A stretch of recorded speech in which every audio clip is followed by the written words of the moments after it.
Okay, I think we're good to go. Sweet. I'll get the hang of this eventually. Someday. I need a streaming producer. I need a social media manager. Uh-huh. This is all it's a lot to juggle. So, and it's still morning, and I'm only on my third cup of coffee. I guess we're successfully pulling off our second episode. For those of you who had office pools going, whether or not we would get this going, you probably lost. I would have bet against us. That's just. Um, but Steve doesn't do anything half-assed, so Whole ass, only whole ass. So do you have the, let me ask a tech question. Do you have the Twitch feed in front of you? Like, 'cause usually I get to see that in the interface, but because of how we do this, I'm not seeing it. So are you able to respond if people are in chat or anything like that? yeah, it pops up on yeah, I've got it on the OBS Right. working, and so anything that pops up, I will see it. We've got one viewer at this point, and that's like I said. I know it's not my mom because she doesn't know how this things work. So Okay, well, I'm gonna hit the I just want to have it in front of me. Excuse me. yeah, no, and if eventually we'll get around to it, I'll get some chat bots going on this, and we'll get going. We'll be a professional uh, thing. But at this point, hey, it's just I lost your audio there. Oh, sorry. Yeah. Sorry. And no, right now we're just two guys spending Sunday mornings talking, talking creative bullshit. So right now going on is San Diego Comic-Con. This is Sunday. This is the hangover day. You've done the show before. How many times have you been out there for that one? I know you're mostly East Coast show, but you've done Comic-Con in San Diego. I've done it 4 times. I've exhibited 3 times, and the last time I went out was I went out because there was an Eisner nomination for my webcomic, The Middle Age, and so I went out there to lose in person. And but I love the show. It's manic. I'm not sure how well I would do right now post COVID craziness. Like, I think I would be uptight still. Mm-hmm. So this was like one of the first years I didn't have that fear of missing out, that San Diego could go on and I'm not, thinking, oh no, what did I miss? What did I miss? Look at all the fun everybody's having. I'm like, no, it's still wigging me out that there's 3 or 4 people that close to one another. Right. Yeah, because I heard a lot of people on the, I basically now follow Comic-Con on Twitter. That's Sure. And that's a safe way to do it. And a lot of people say, no, I'm at Comic-Con with COVID. And that's not the attitude to have there. No, it's not. And I always, because I had my Hero Happy Hour comic book, and I worked with IDW, and I lived in Southern California most of my life, so I did a lot of San Diego Comic-Cons. Wow. I started out as a fan, going down there, and then I said, okay, I want to come with a comic book next time, and I did that. And then I became an editor at IDW, so I was there with them. And then I went back to going as a fan and popping in every now and then. But I was always susceptible to con crud, as it was. Sure. Yeah. Sure. I would be sick for weeks after San Diego Comic-Con, more than any other convention, it seems like. And it's just let's bitch about Comic-Con a little bit. Here I am in my rocking chair, get off my lawn mode. Sure. I remember back in my day, and I'm talking late 90s, going to Comic-Con. You go on Wednesday night, preview night, and you had the run of the floor. Sure. But now it's like a regular day. Right. There's bodies, you can't get through. How they still allow strollers in that show amazes me. Especially given that it's a con and like half the people have books in the strollers. Like when I was there last time, it was a trolley. There was no baby in there. There was no kid in there. It was just that's how they work around it. They say you can't bring a dolly in, but okay, I'll bring a stroller in. Right. And nobody's going to stop that.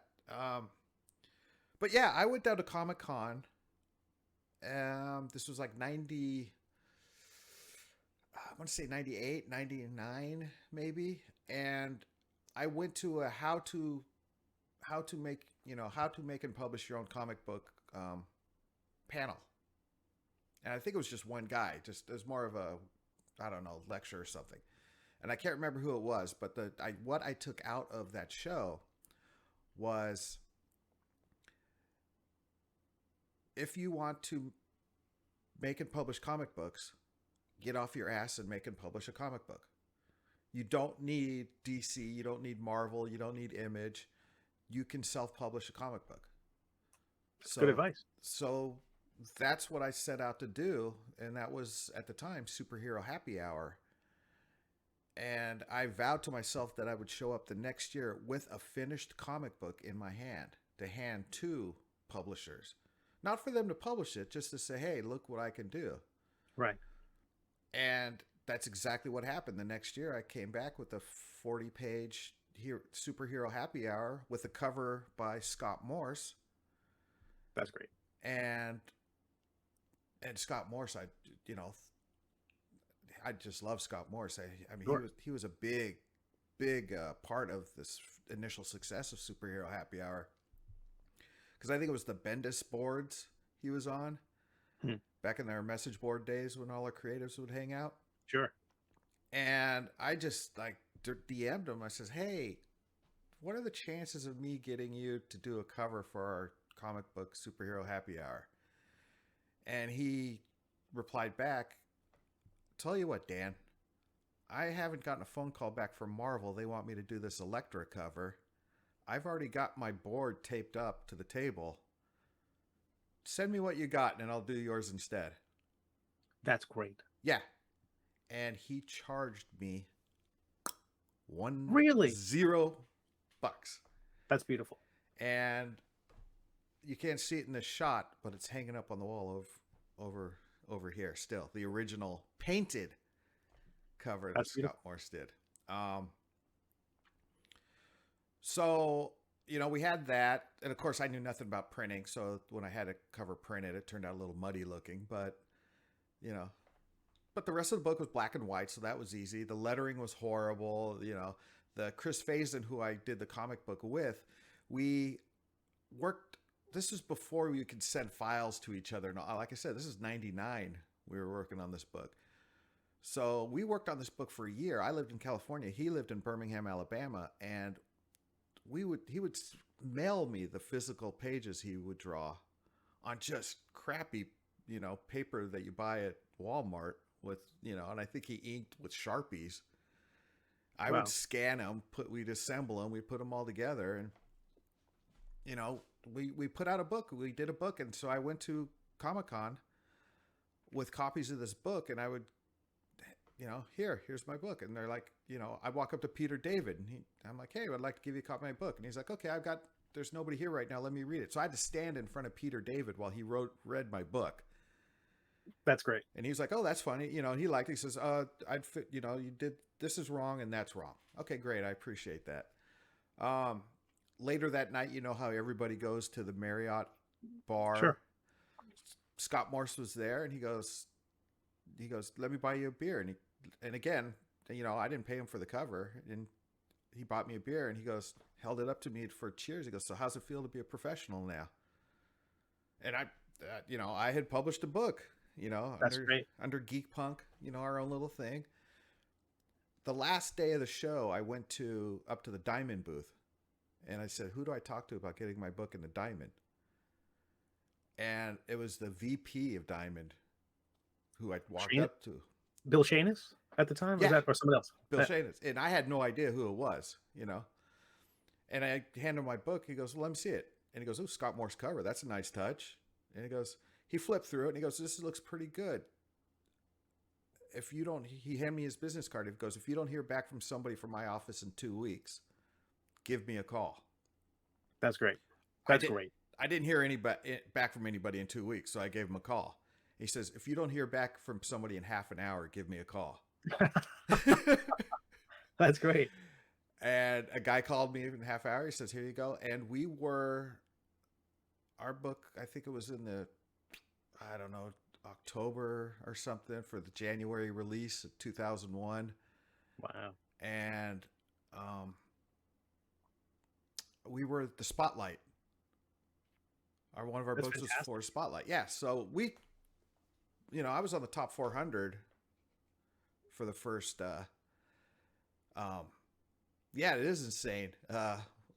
And the spotlight part for people who don't know in the previous catalog is Diamond is like the biggest comic distributor at that point. There's already been the kind of collapse of comic book distribution, and Diamond is sort of the big way comic books get in the stores, comic shops everywhere. And previews is the catalog that the stores order from. And a spotlight, it does two things. One, it puts a beautiful piece of, it gives you a big amount of real estate inside the catalog, but it had the bonus effect of when it comes to the order form, which was a separate sheet, it puts you in bold. So there's this list of gray text, and bolded would be your listing. And that was like magic. That was like, yeah, it caused the retailer to go, huh? Okay, I'll order a couple more, that sort of thing.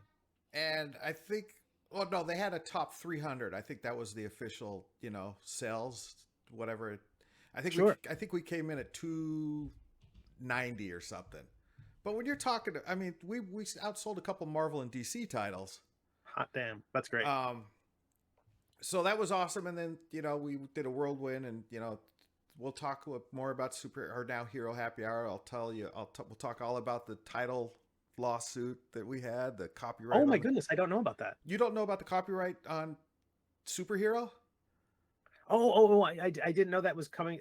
I didn't know that would have. Oh, of course, that would makes total sense that you'd have to deal with that. I'm the guy. I'm the guy Marvel and DC chased down first. Wow. So yeah, we'll discuss that in a future episode. But yeah, so that's my quick San Diego show. So then after that, I would go and we brought the book down by the second year of by the following year Comic Con. I had 3 issues of Superhero Happy Hour, and it was like printing money. I could not. We sold the comics so quick. I made all the money I put into getting to the show and setting up the show by the end of Thursday. Wow. Friday, Saturday, and Sunday was all just gravy. That's beautiful. Yeah, I never had that sort of success at any other show. But so yeah, San Diego. That's real quick. That's just a little quick San Diego Comic Con story. So yeah, again, if anybody, those of you who are watching this later, if you want to make comic books, don't wait to get that job to make comic books. Do it. It is so easy to do. If you got the talent and the drive, it is so easy to do a comic book nowadays. Yeah. And it gets easier and easier. I mean, back then you had to print 3,000 copies, right, of each book. Yeah. Right, because you had to. They wouldn't start the presses if you didn't want at least 3,000 copies. Nowadays, I'd like 5 copies, please. Yeah. And they come out, they look great, and they're in full color. Yeah, and I had a pallet of books delivered to my house going, what? And I'm not talking big books. I'm talking, we're talking, just pamphlets, the regular comics. So, yeah. But yeah, so San Diego, other than the trailer that we're going to be talking about, is there anything else from the show that you may have heard that struck your interest? No, tons of Marvel and DC trailers and stuff, all the stuff that's going around. It's like that to me, that stuff doesn't really move me. The Lord of the Rings expanded trailer, I know a lot of people are interested in that and seeing what Amazon does with that, but not really. I mean, I don't think there was any news or publishing news that came out that really struck me. Perhaps I missed something, but the D&D trailer was oddly the most interesting thing to me. I mean, the She-Hulk trailer is nice, the Shazam trailer is nice, but I didn't feel like there was this big news thing that came out of the convention the way some years you go, oh wow, that's the big deal. Yeah, we got the Wakanda Forever trailer. Oh, I haven't seen that yet. Which was nice, but again, they announced so much. Marvel did. It would have been nice to see. I'm glad we finally got a date for Fantastic Four, though. Oh, we do. Yeah, it's like November 2024 or something. All right. Yeah, we'll see.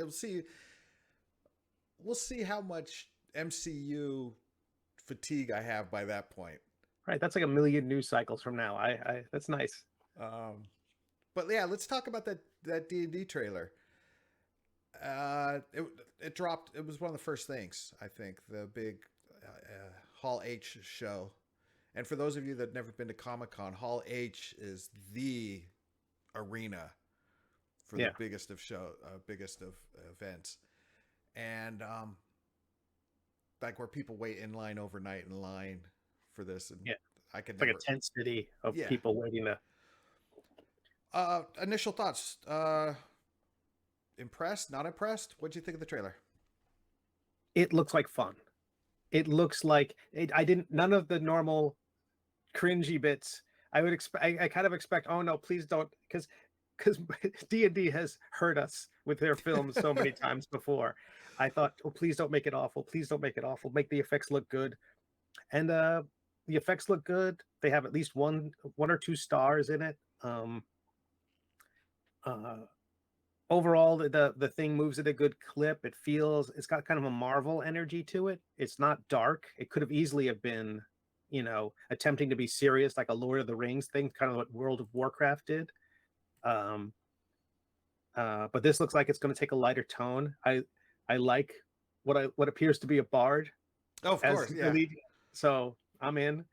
Yeah. What was your thoughts? My thoughts is this. Yeah, like I said, we were burned back in 2000 with the first Dungeons and Dragons movie, and we're like, oh, Jeremy Irons is the villain. How bad can it be? Oh,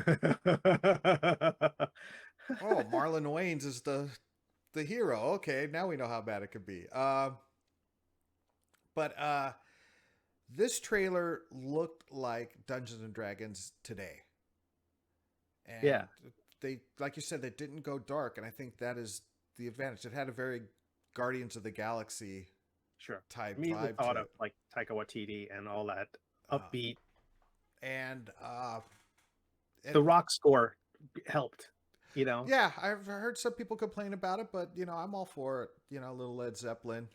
It's a trailer. It's a trailer. Though I believe it is my philosophy that all trailers should have Beastie Boys sabotage.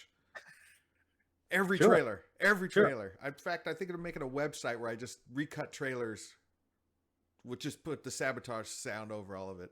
I really like Star Trek Beyond, but I know that because of that, was that in? Yeah, that like pushed it. That gave it like another half star up. Yeah. Yeah, J.J. Abrams is a big Beastie Boys fan because, the one when he did Star Wars, even Force Awakens, one of the pilots was Hello Nasty or something like that, based on the album Hello Nasty from the Beastie Boys. Yeah. I never knew there were any Easter eggs in there apart from like Lucasfilm self references. Nope, just there's a Beastie Boys. One of the characters was named after Beastie Boys album. Nice. But yeah, back to D&D. It looked like a Dungeons and Dragons game at a table nowadays.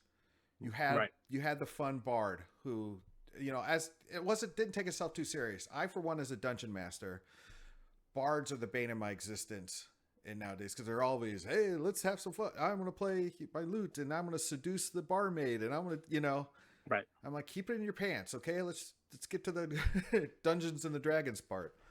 But it had that element in it. Michelle Rodriguez as the barbarian looked awesome. Hugh Grant's playing the playing Jeremy Irons. Yeah. He's playing a rogue, but I guess he's some sort of noble or official or mayor of Waterdeep or something along those lines. There's a lot of Easter eggs for Dungeons & Dragons. I mean, more than I know, but people are like, oh, those are the Red Wizards of Thay, and that is, definitely Waterdeep. Yeah. But I think the one thing that upset everybody was, how is the Druid changing into an owlbear? Now, I don't think anybody was upset about this. I think D&D fandom is so trigger happy about controversy that they say, oh, everyone's complaining about it. Nobody was complaining about it. Everybody was defending that people shouldn't be complaining about it, but I didn't see any complaints about it.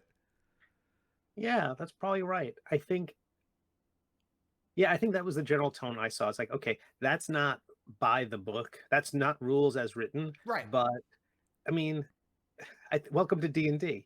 Every time you sit down at the table, the DM's gonna be like, okay, I'll let that slide. Or a person's like, can I have I'm an artificer. Can I have a robot arm? And they're like, it's not in the rules, but yeah, sure. Yeah. It's like, so, you know, uh, it's to me, it'd be more like, well, isn't an owl bear a CR3 creature? And don't you have to be level 6? So she must be a very advanced druid. You could really kind of just try to make sense of what you're looking at through the game mechanic, but every DM's gonna let stuff slide, and Yeah, and I guess there's already items on the DM's Guild people published in the last 2 days to here's Circle of the Owlbear, new druid subclass. Yeah, it's so easy to fix and adjust, and that stuff doesn't bother me at all. It's all silly. I mean, people are like, she's a tiefling, but she doesn't quite look like a tiefling. Hey, thanks for checking in with us, Bulb of Cthulhu. Appreciate it. Yeah, and the thing was about druids can only change into beasts, but that's a monstrosity, and but in Pathfinder it's a beast, so it's actually, is this a Pathfinder movie? And we won't get into the fact that the one poster used artwork from Pathfinder as the intellect devourer, while all the rest of the artwork was from Dungeons and Dragons. Oh, really? Yeah. Whatever. I'm more interested in to me, it's like the story seems to be based on the lore of Dungeons and Dragons, which is not something I've ever been particularly interested in. The setting, I mean, sure, the monsters, I mean, the beholder, or we haven't seen a beholder in it, but like the mimic. Oh, the mimic was beautiful. Gorgeous. And the gelatinous cube, Displacer beast. Those things are, and a black dragon spewing acid. I mean, all those things are lore. To me, that's the lore, the monsters. But then the locations, all that stuff, that really will resonate with the people who played the official modules and the official campaign settings. But to me, that's not really D&D. I mean, yeah, kind of, sort of is, but I did hear that, like, I was watching it was like, I think it was an interview with Chris Perkins, or talking about how Chris Perkins and how some module introduced the prison in the scene, like in the module specifically, so the movie could have the prison location and keep it canon. But I don't think anybody's going to go see a movie because of its adherence to lore, or I don't think that stuff. I don't know. I don't know what D&D has to work with, since they don't have main characters. They've got some main villains. Yeah. But unless there's some framing device that shows the kids sitting around the table playing this game, I don't know, like Princess Bride style, or Lego movie. Yeah. Something. And is it the writer? Isn't like the director from the Lego movie? Like he directed the Lego? Oh, did they do the Lego movie? I know they did a movie called Game Day or Game Night. And one of the directors, do you remember the show Freaks and Geeks? Sure. He was the main geek. He's the little brother. He was the I think he wrote it, right? He's part of it. Yeah. Something tells me that this movie went through 100 writers. Gotcha. Which tends to be the case with these kind of flicks. But as a full, I'm not going to catch. I mean, I played D&D forever. I've done Forgotten Realms. But I'm not an expert on this, stuff. I recognize the Red Wizards of Thay, but I haven't read any of the novels or know any, So I think that's fun for the hardcore D&D players, but I think this is definitely going to be very much a movie for the fans that started playing D&D when COVID started. Right. All those, the Critical Role fans. It looks like when they were walking into town, it's like, okay, that's D&D's version of Critical Role. You've got the fun cast of charming people, of charming young people. And I've already, they announced that Hasbro, because they own Wizards and own D&D, they're already pumping their movie tie-in toys. So the gelatinous cube toy is already for sale, pre-sale. That's hilarious. I've already bought mine. You can put Of course you you have. could put one of the action figures in there. That's hilarious.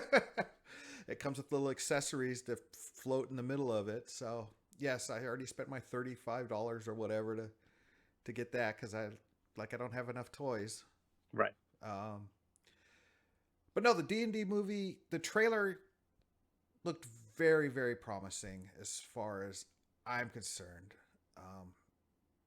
It's not taking itself too serious, and I think that's definitely budget and taking itself too serious is what the first Dungeons and Dragons movies, stumbled upon. Yeah. Yeah. I saw that in the theater because Ooh. a friend of mine saw it in the theater, and he said, "Oh, well, you all have to see it." And so a bunch of us go see it, and like 10 minutes in, we're just looking at our friend like, "You bastard," and it's so bad, it's so bad. But I was able to this week because I do this episode. Our chat was coming up. As revenge for my friend back in the day, for Christmas I got him the DVD of the Dungeons and Dragons film, and I remember the extra bit of pain in it was that included on the DVD was the DVD-ROM was a downloadable adventure that you could play based on the movie. And so that the sewers of what's it called, the sewers of Sumdal, is a 3E third edition adventure that you can play if you really want to relive the fun of that motion picture. So I'm hoping that this new movie also comes up with a fast play D&D type thing, so you can. Oh, I don't know. I don't see how they will, because that first movie in 2000 came out in kind of in conjunction with third edition. Right. They were both coming out at the same time. They're already talking about how the next edition of Dungeons and Dragons, they're streamlining, and they're gonna make some shit. I think the new Dungeons and Dragons is coming out in conjunction with the movie. Really? That would be my thought, because they're coming out with. They've already announced a new starter set coming out. The Mornikin's Monsters of the Multiverse sort of Right. is already, recannoned or reconned other earlier elements from 5th edition. So I think it's turning, we'll see our official. I don't know if they'll call it 6th edition or 5.5 or whatever.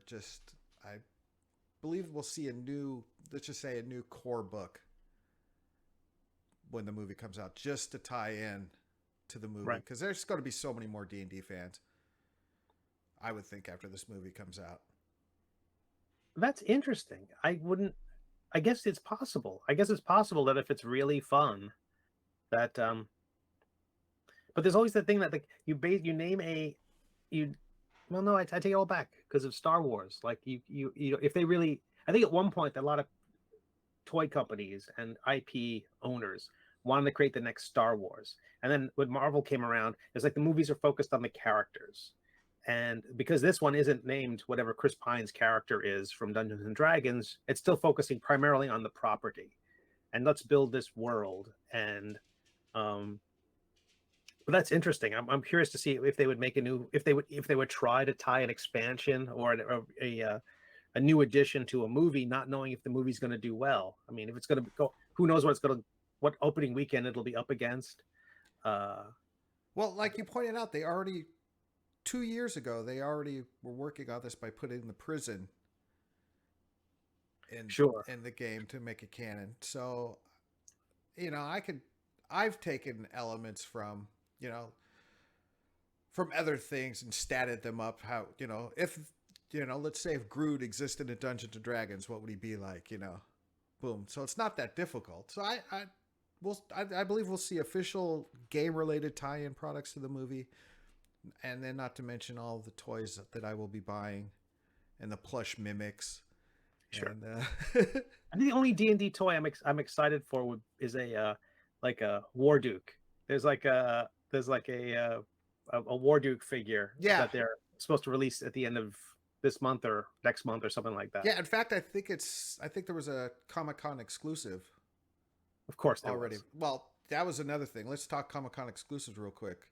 I'm a huge, like, I'm an action figure guy. I love my action figures, always have. And my very first action figure, I was 5 years old, 4 years old. We're talking 1972 or something like that. Was Major Matt Mason from Mattel. Okay. And Friday, I discovered that they had a con exclusive Major Matt Mason because Mattel is bringing back that IP. Sure. Of course. So they're bringing back Big Jim is another action figure from back then. I had one of those, and I also had Pulsar. They have Pulsar. So those three, they packaged them together as an exclusive. And so I'm on eBay going $150. I can't afford this. Well, they also pre-sold them. So I already ordered my for $40. That's fun. On the Hasbro Pulse site. So can you buy Pulsar by himself? No, I'll tell you what, I don't want Pulsar, so I will give you my Pulsar. How do you not want Pulsar? I didn't have him as a kid. I wanted Major Matt Mason and Big Jim. Gotcha. So That's great. So you got dibs on the Pulsar. You're the best. I don't need it. So yeah, I bought that and one other. That wasn't exclusive, but they announced some more of the Star Wars Black Line action figures. What are those? I'm not familiar with those. You know those big 6-inch ones, the Star Wars. Do they look like the old Kenner toys or something? No. These are the new one, like new figures, just 6-inch, highly detailed. And they announced the Bill Burr character from Mandalorian. I want a Bill Burr action figure, so sure. So I'm getting that. Jumped all over that. So San Diego Comic-Con cost me a small fortune already, and I wasn't even there. That's how they get you. I also, Weta Workshop had a sale to coincide with the, so I picked up some figures, not some small sculpts from them. They had a sale of like 3 for $50 or something like that, instead of $50 each. So I'm like, okay. That perfect time to jump on it. So yeah, we are, I don't know, slaves to fandom, I guess. Yeah, and what's interesting is that, well, for me, like, I'm now buying them because I'm like, okay, how do they build these? Right. Now that I'm sculpting, I'm like, okay, the sculptors who do the mini epics for Weta Workshop, I don't know their names. I should know their names. I love their work. I think they do beautiful sculpts. Their characters are fun, they're lively, and so when I'm sculpting, I'm like, I want to, they're where I want to be, and that and the Disney Infinity figures. I think we talked about that before. I just love the motion of those figures and how chunky they are and how they're just fun. And I mean, I appreciate a realistic sculpt, sure, but So now because you buy them for research, you can write them off. Presumably. I know when I was working on Star Trek, I bought the animated series. I wrote that off. I needed to know what A-Rex looked like. I had to buy the DVDs. Yeah, there you go. So overall, we're pleased and we're excited about the D&D movie, correct? Oh yeah, absolutely. It raised no red flags except for Hugh Grant. He gave me the Jeremy Irons flashback. That was it. I think Hugh Grant is the only aspect that'll get my wife in to see it because I could go, it's the guy from Love Actually. Nice. Yeah, nice. Whatever. She won't go see that movie with me. Let's talk a little Kickstarter. You just got your page set up, right? Coming soon? Yes, the first. I don't know if of many or not, but anyway, I wanted to jump on this Kickstarter ZineQuest, which is a great avenue, I think, for creative types to jump in to get something out in the world and published. Is making a zine version of something for role-playing games, and I said, why don't myself and my artist Steve Musgrave put together a little monster manual of some of the monsters that we created specifically for the Catacombs and Comedian show. That's great. And so, all the artwork's done. Steve does amazing, fun, cartoony artwork that fits the theme of the aspects of the game. And I'm statted them all up. So I'm like, we've got it all right there. So let's just, put together a little pamphlet type book, and it'll go live August 1st. I think it's running for 3 weeks just because I want to be able to plug it at my next show. And yeah, this is I've done Kickstarters before. They're very hard, and we talked about this last week on the show. And Kickstarters are a pain in the ass, and there's a lot of hard work, and not just making the item of quality, but just getting it all out there. So I'm limiting it at 100 copies. Oh, really? Physical copies, just done. So a couple of things. So ZineQuest is through the month of August, if I understand correctly. Yeah. It is Kickstarter trying to hashtag an event with D&D and role-playing game, tabletop game, standalone material and supplements. Right. That's right. They said anything that's RPG related. Right. And so do you have the URL that you can share? Do you have a graphic we can put up on the screen to say, here's where you go? Or because people they can click the notify button to be told when it launches, right? I should have all that up available, but I don't Next have week? anything. Next week we'll definitely have it because it'll be up and running. The official thing will be running. Sweet. But if you go to Kickstarter and you click, it's called Catacombs and Comedians. Well, actually, the title is just called Oddity Off Print because I had to go with the alliteration instead of Monster Manual or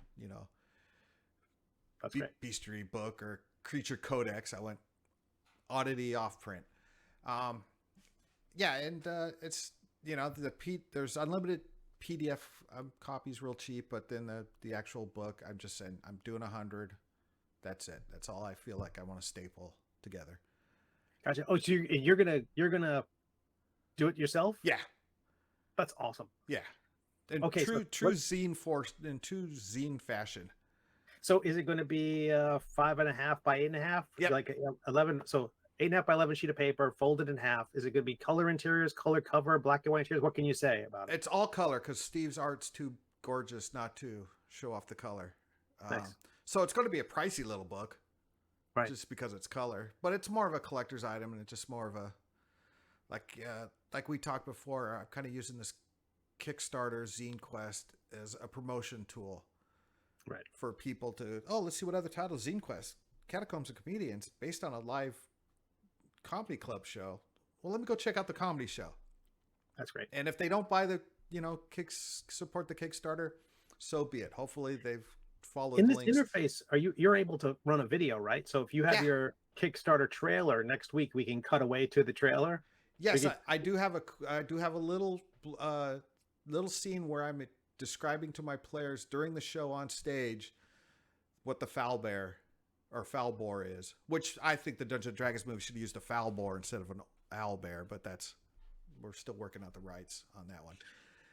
We'll mobilize that letter writing campaign. That's exciting. That's exciting. I'm crafting my own ZineQuest thing. It will not be ready by August 1st, but I'm excited to see what you do and how you get it all together. Yeah, I am too. Again, and I'm hopeful I'm not underselling it but I didn't want to spend too much energy to put this together because it's not about making money on the zine. I mean, that's not going to make or break me. Right. It's again getting more people, using it as a tool to get more eyes on Catacombs and Comedians as a whole. Sure. Is the main goal for this. And if I sell all 100 copies, I can give my artist a nice little Christmas bonus. Nice. And I always like that. That's what Iron Circus used to do on Kickstarter, was that whenever they reached a certain threshold, what that meant was everybody's page rate went up. Mm-hmm. So I always love that kind of thing where you're structuring the Kickstarter in a way that benefits the creators and the contributors. But the idea of having that little book at the live events, and by the way, if you want to add these to your, I think that's great because clearly your audience loves D&D. Right. Yeah, and I could, and then I have this file so I can print more of these for live shows afterwards for the merch table. Because you got to have a merch table at live shows now. That's great. But yeah, so, and again, if following the Catacombs and Comedians on Twitter and Facebook and Instagram, there'll be links for this Kickstarter throughout its run. No question about that. But yeah, we will definitely provide more links next week while we do this. So, because by then you should be close to having yours ready to roll, right? Yeah, I mean, I want to at least have the notify me page up. Mm-hmm. I don't want to miss the month of the event, but for my Kickstarter for ZineQuest, it's based on a stretch goal that we didn't unlock in my last campaign. It's a 5e subclass, and so since we didn't unlock it, it's like most of it's kind of done. Right. I have to do quite a bit of artwork, so my hope is that I can, as I work on the artwork, I'll stream my work on the artwork, and the whole time plugging the notify me page, so that, hey, here's the thing I'm working on. If you want to get the thing that basically it gives me a chance to promote it without being buy my book. It's more like, hey, here's what I'm working on. If you're interested, here's the book. It feels like a different context and a little less smarmy. Yeah, I that's don't know how exactly you feel about. exactly what I'm approaching, because I've done the comic books before, a lot of hero happy hours through Kickstarter, and it's always go to my Kickstarter, buy my book, please. But it's not. I'm not worried about that much. I'm like, hey, if you happen to like Catacombs and Comedians, you might like this. Right. I don't know how you feel about the promotion of and all that stuff. It just always feels like I'm doing too much, or I'm saying the wrong things, or I'm just I'm harassing people. And I'm never doing it at the right time either, because How do you mean? I'm a busy guy Monday through Friday with a full-time job, a family, and other Right. stuff. So I'm like, Saturdays and Sundays is when I sit in front of my computer, but that's when the rest of the world's not in front of their computer.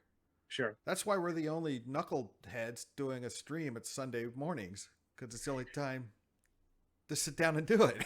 Yeah. I just hit the notify me button on the campaign, so hopefully we'll. Oh, thank you. I'm excited for when it launches. Yeah, and I'm going to do a like a 25 early bird thing where you get an extra sticker. Nice. There's no stretch goals. I'm not doing any of that. Just How about add-ons? no add-ons. Simple. That's great. Yeah, I'm keeping this as simple as possible. It's like you can get the PDF version of the book, or you can get the PDF version and the physical version together. Yeah, that's what I was looking into. Yeah. That's it. Nothing else.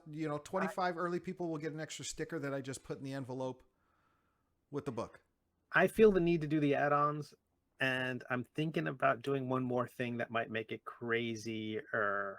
I still want the core to be the zines, because that's what the whole month is about. It's also, again, it's not too crazy. I'm not breaking my back over it, but I'm thinking about maybe doing something else. I could, I already thought, okay, so no, everything I thought about would be like too many pages. It'd be too much work. I can't do it.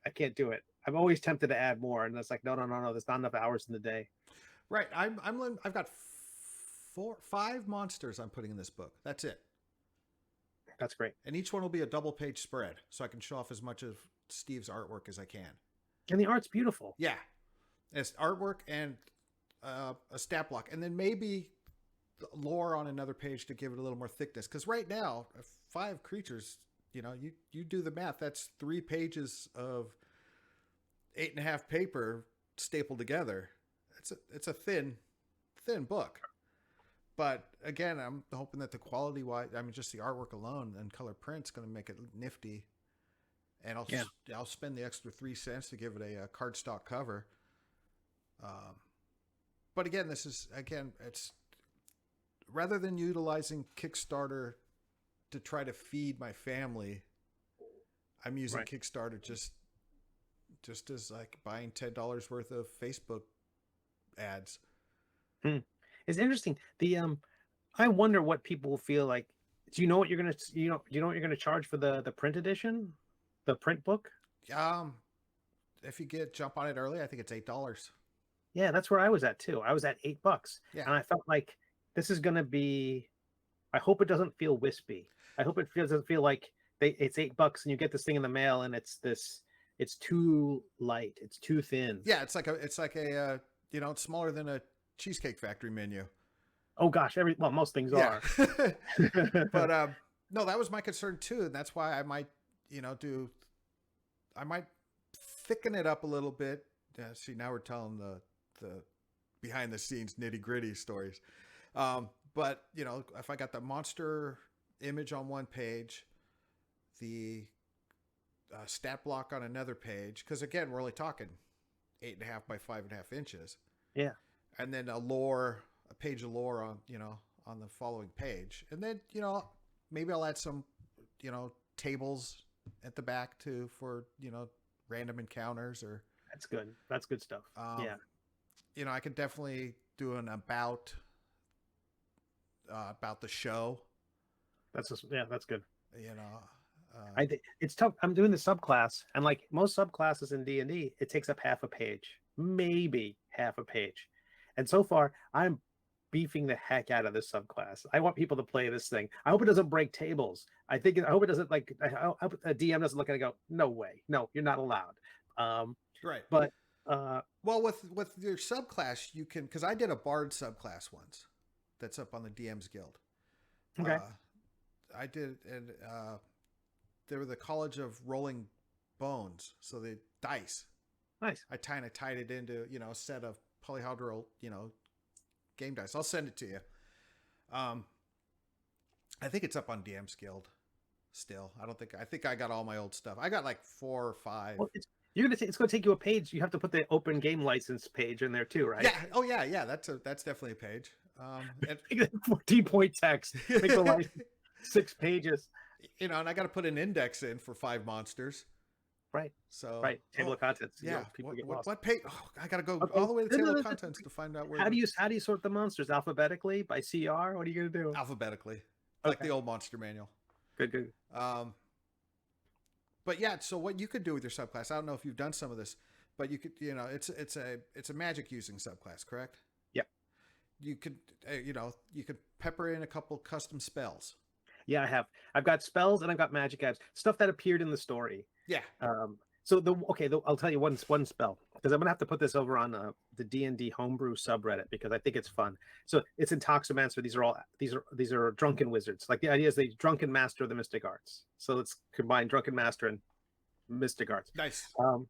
And the idea is, because that's who Melvin in the story is. If people read my webcomic or the collections of the comic, Melvin is the wizard. He's always drunk, and he's an Intoximancer or a Crapulancer, if you prefer. The cantrip is cheers. You lift your drink to somebody else, and they have to make a wisdom saving throw. And if they fail, I think it's wisdom.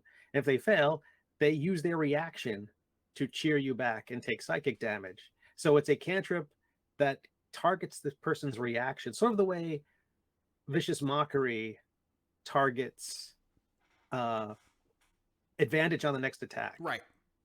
But so I don't know of anything that targets. I mean, Dissonant Whispers is a spell that if you hit somebody with it, they have to use their reaction if it's available to run away. But targeting their reaction with a spell seems to be a curious niche and a fun, just cheers. So it's got like vocal component, a semantic component, and a material component. Oh, a drinking vessel of any kind. Right. No, I like that. Yeah. So little things like that. Yeah, I think yeah, you pepper with a couple extra spells and magic items, and then you could you put in the character sheet of that character in there? Exactly. Yeah. That's my entire list, and then the last page is more like if you want to read my comic, and also maybe coming soon because I want to make a D&D adventure module. I want to do like old school looking, single color with a piece of horizontal. Yeah. Widescreen artwork on the front.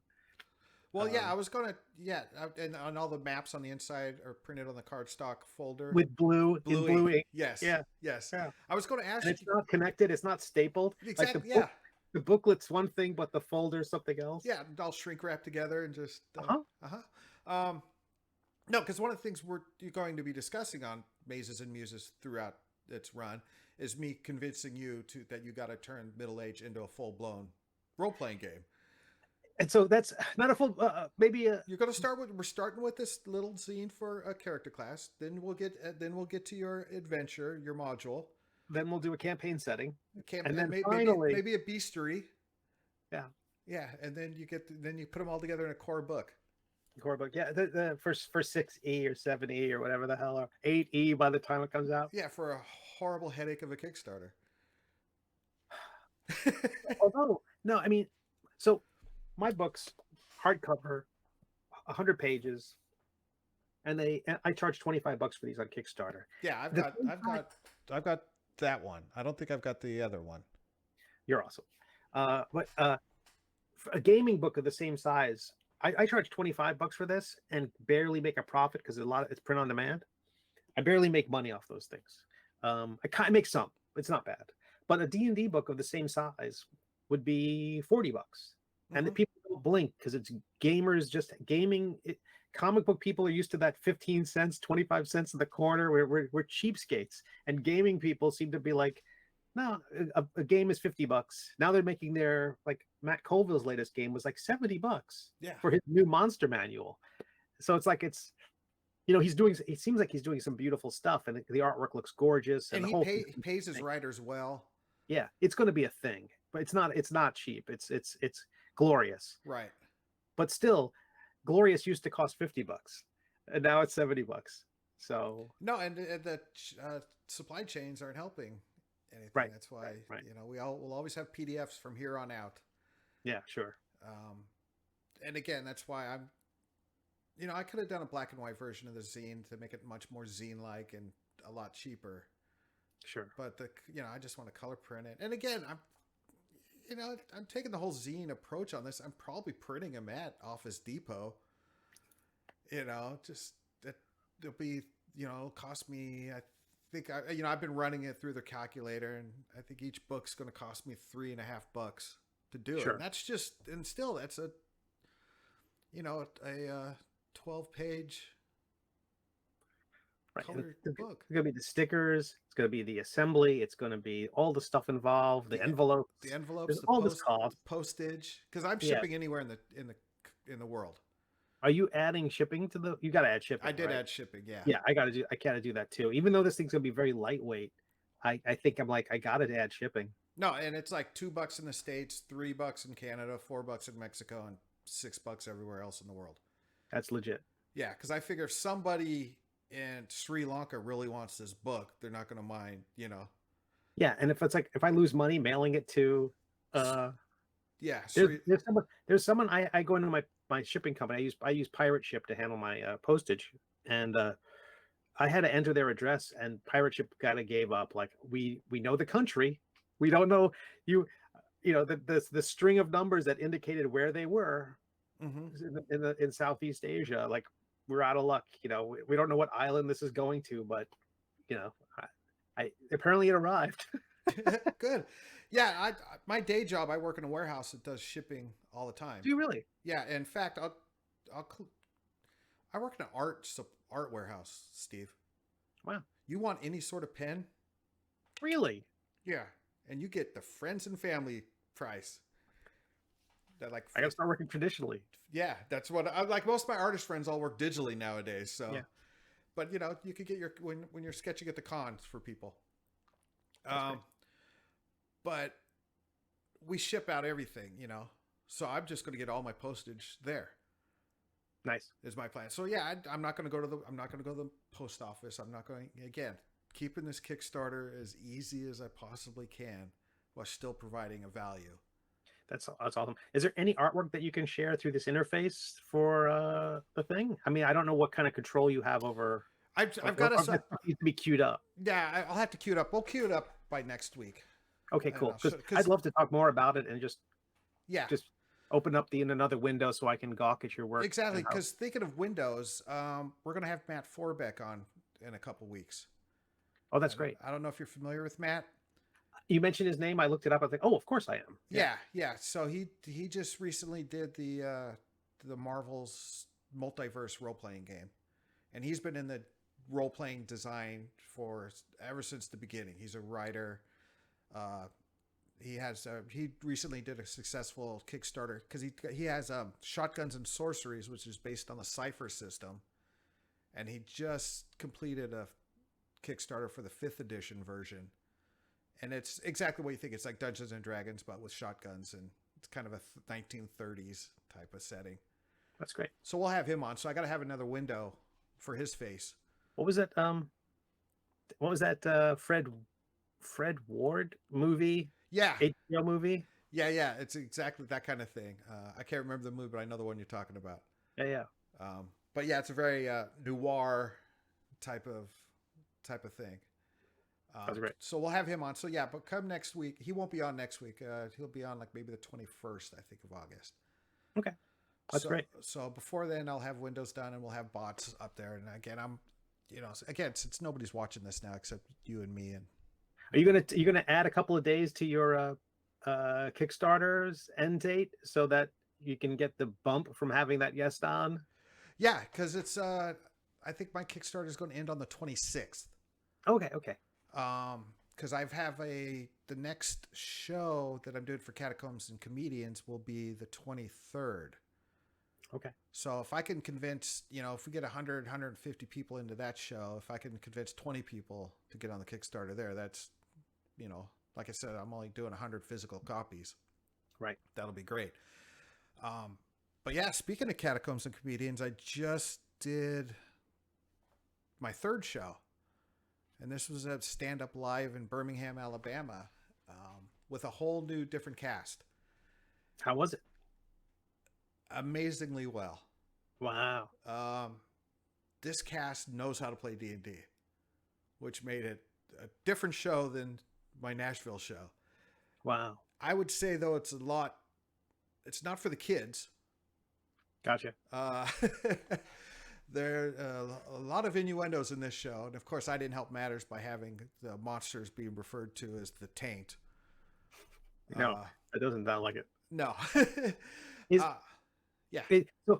So from the consumer's point of view, if they're subscribing to the podcast and they're listening to it and they listen to the first two adventures with one group, and now they get to episode 3 and they've got a different group, how do you help the listener switch gears or is it like the way Critical Role had the EXU stuff peppered in between their other episodes, and is there any way to kind of have track? When we introduce the beginning of the show, we get on stage, we introduce a new set of players and new set of characters. Okay. I think, and I mentioned the fact that this is not the show. This is not a continuation of the show, the previous campaign that you've heard. We'll get back to that next month. Gotcha. So you've built in that kind of introduction to the new. Yeah, and it's just real quick because and it's not, it's not separate from the show. It's like the first 5 minutes of the show while we're on stage. That where you do the introductions and where are you from, how you doing, any birthday parties here, type of thing. We don't do that, but yeah, I'll say, how many of you have listened to the other shows? And like, I think nobody at this crowd had heard any of the other previous shows, but the crowd that showed up for this show, Huntsville, Alabama is a nerd city. Really? Because that's where Space Camp is. And did you say that's where your Faison? He's in Birmingham, Alabama. Okay. Which, not to get ahead of myself, the Birmingham Comedy Club wants me to go down there with this show. So I'm going to just have to go on the road with this show. That's great. Because right now it was about a 2-hour drive from my door to the club in Huntsville. So I was tired the next morning. How far is Birmingham? 4 hours. Okay. So I might have to do, hit Birmingham the next day, hit Huntsville on the way back and whatever. But that's, hey, life on the road, show business. That's great. But the day beforehand, I call, and I try not to call the club to say, how many tickets have we sold? How many it's like watching a Kickstarter. How many? Sure. And I tried not to, but the day beforehand I went, how many tickets have we sold? And he was like, 60. And I went, okay. I don't know, but I told my wife asked, and I told her, and she's in the stand-up comedy booking business. And she said, hey, 60 for Birmingham or for Huntsville, Alabama on a Wednesday night is great. That's great. You should be proud of that. And I'm like, okay. And are you getting a sense of what that represents of the number of people who want to just show up and buy a ticket at the door? Is it like 1-to-1? Well, I had no idea. And that was the day before 60 tickets had sold, and like the final numbers of people that came in were 112. Oh, wow. Wow. Before the show even started, the manager of the club was like, Dan, I'm so impressed with the crowd we already have in here. Let's go in and plan your next date. So I will be in Huntsville September 21st That's fantastic. with this Huntsville crew. Yeah. I had no Birmingham dates set up yet, and August 23rd is our next date in Nashville.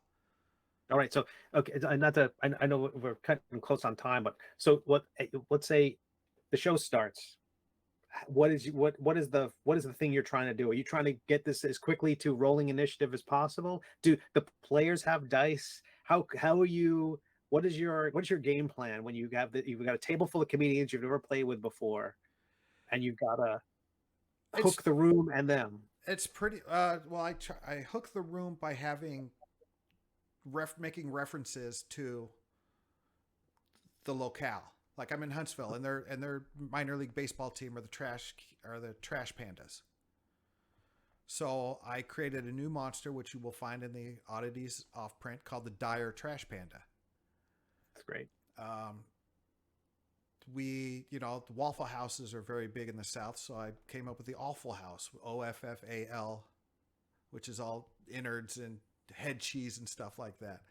And the whole adventure was about how the owner of the Awful House sent off one of his butchers to go harvest a recent kill, and he hasn't come back. The party needs to go rescue him. So the party goes to rescue him, and they discover that the butcher has gone into the biggest purple worm imaginable that's dead, and it's gone in to harvest like a mine. I mean, there's like a mine car, it's sure, just so that way I keep combat's very streamlined because I got the party in a single file line. Right. It's just, so you got a plan, and you only have an hour and a half. So it's like a very short game at the table is what I just want the players to have fun and give them opportunities to make their jokes. That's why I have the taint zombies and, a giant purple worm. You could just imagine the sort of stuff that's said. Sure. Actually, you don't have to imagine. The podcast is out now. So that's great. The new episode is up. It is out. It's on app. Great. It's on Spotify, iTunes, Google, all the regular things. And so that's, and then the way to do it is if a player has a question or if I have a question how something works, I'll ask the crowd. How would initiative work, or how would, investigate work in this one? They'll say, that we have a barbarian. So the audience is all like, rage, sure. So that's the sort of thing. And I had to wrap it up real quick. And, at the end, I'm like, okay, checks have been dropped. So let's just do, this is happening now. Okay. You get back down and okay. And that's the adventure real quick, but I had so many people come up after the show. I had those posters I showed off last week for sale. I have dice makers were at the show that want to sponsor the show now. Excellent. There's like a Dungeons and Dragons pub restaurant in Huntsville that wants me to go down and do events down there. Dude, that's great. So yeah, so this is, I want by next year to be, to have shows at Gen Con is my goal. Yes, that'd be great. And then maybe 2 years we'd go to San Diego. Dragon Con. Yeah. All these shows. Yeah. Gary Con. Yeah. Do them all. Gamer Hole, do the whole 9 yards. So, and I don't know. And it's, to be honest with you, it's fun. I've got my group of players here, and I got my group of players now in Huntsville. And if we do Birmingham, I'll have a group of stand-up comics in Birmingham to do it. How you mentioned the first time you did this, so 3 episodes ago was your first time on stage. How are you feeling on stage? Is a new venue put you off? I was scared. To be honest with you, 15 minutes before showtime, I'm like, what am I doing here, Dan? What are you doing? This is not you. Why are you putting yourself? I want to throw up. I'm just nervous. I'm pacing. I'm putting a hole in the carpet. I'm just like, what? But once I get up there and maybe 5-6 minutes in, let's just do it. It's all fun. I'm just a dungeon master sitting behind my screen. Do the players have their own dice? Yep. Okay. I mean, they all brought their own dice. I mean, they played before, but the one thing I do too, every player in my live shows, I buy them one of those collapsible folding fake leather die trays. Sure. Just because don't want dice flying all over on stage. But that's my thanks for being a part of the show gift is a dice tray. And eventually they'll be custom with my neat logo and all that stuff. But no, and now that the podcast, this episode's out, give it a listen, and then we'll talk about the details of the show next week about what went on, and you can shake your head at me and just say, Dan, why did you go there? I love it. It's like, it's this again. I find it so impressive that you're wrangling these comedians into having a, and just basically not having the thing go off the rails immediately. Mm-hmm. So that's great. And hopefully down the line, I'll have the Birmingham players face off against the Nashville players or the Huntsville players, just do my own version of Secret Wars, Contest of Champions. That's great. But yeah, the next live stand-up comedians playing Dungeons & Dragons show will be at Zany's Nashville, August 23rd. And tickets are already on sale for that date at the Zany's website. And again, all the links will be in the show notes. And they're also on sale for the Huntsville show, September 21st. That's great. So that's my life. And again, I want to thank the four comics, and we'll talk about them after you've listened to the show. But Brent Reed, Raina Cahill, Elliot White, and Tom Hand all did an amazing job playing their characters. That's fantastic. All right. We got anything else we need? Any other business to take care of? Remind people where they can get the notify me on launch for your upcoming Kickstarter. You want to follow Catacomedians. I kind of combined the two words catacombs and comedians together because otherwise it would have been too long to handle. But that's both on Instagram and Twitter. And there's also the Catacombs and Comedians Facebook page. There's catacombsandcomedians.com. All of those should get you somehow to the Kickstarter in one fashion or another with a link. And we will... and it's going to go live on August 1st? August 1st. I don't know what time August 1st. I didn't pay attention. But it'll go all the way till 9:30 on Friday the 26th. And I'm going to do just like you do. I'll be online while we wait till the final countdown. That's awesome. And then go out and get my ice cream. And folks can follow this live stream. Catch us on Sunday mornings at 11-ish. 11-ish Eastern. I'm 10 o'clock my time. I guess it would be 8 o'clock in the morning on for the people out West Coast. But and if you're in England, 4 p.m. So you've got no excuses. Exactly, no excuses. And but it's also available on the Twitch channel all the time, and it'll be up on YouTube probably in the next day or two. Because I just throw it up raw. I don't do any editing. You get what you get. But next week we're going to have some on-screen graphics, and maybe even a trailer for your Kickstarter. Yeah, we'll put another window in there to show off stuff that as we talk about it, we'll pop it up. That's great. And if people want to find me, my name is Steve Conley. I'm a web cartoonist. My webcomic is called The Middle Age. You can read it at middleagecomic.com. You can also find it on Webtoons, Tapas, and Go Comics. And that's me. All right. Again, as always, that's about an hour. I'm about out of coffee. Thanks for chatting. I'm sure we'll share more con horror stories down the line. That sounds great. I have to find out about this lawsuit, about the superhero lawsuit. I got to tell you about you don't ever use the word superhero in any title. Otherwise, they'll come get you. Oh, and then we got to talk about we have to play the sewers of some doll. Oh yeah, we've got to do that, and we've got to keep the world abreast on how the middle age RPG is coming along. That sounds good. All right, Steve. Thanks a lot. I'll talk to you again. Thanks, Dan. Bye.